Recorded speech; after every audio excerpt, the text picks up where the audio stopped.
भरजी बाकी राज भरजी डालले है रंगा माता खुश भइल मानवा ए सखी उनकर डाल लंगे चढ़ लंगे रंगा माता खुश भइल मानवा ए सखी।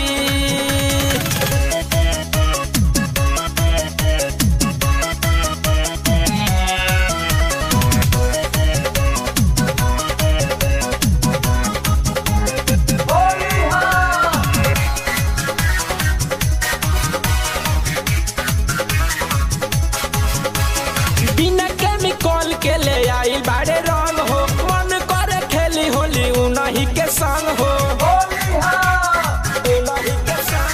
बिना केमिकल के ले आई बाड़े रंग हो मन करे खेली होली उन्हीं के संग हो धके रंगले हो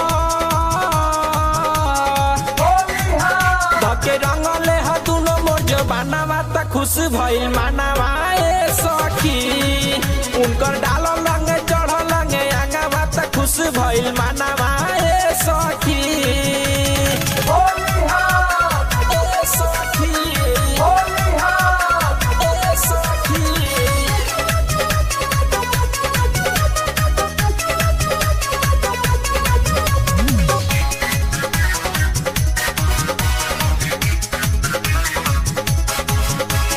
राइटर को रख डालले लागे बड़ी पाला राजा शैलेंद्र डाले चली गइल खाला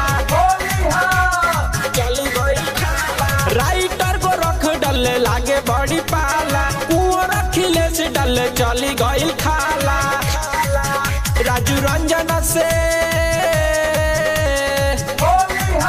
राजू रंजन से लागेला सारा मामा त खुश भइल मानवा ए सखी उनकर डाल लंगे चढ़ लंगे आगा बात खुश भइल मानवा ए सखी। यादव जी रंग डालले त चली गइल नीचे बाबू साहेब डालले त रह गइल बीचे बाकी राज भरजी बाकी राज भरजी डालले है रंगा माता खुश भइल मानवा ए सखी उनकर डाल लंगे चढ़ लंगे आगा माता खुश भइल मानवा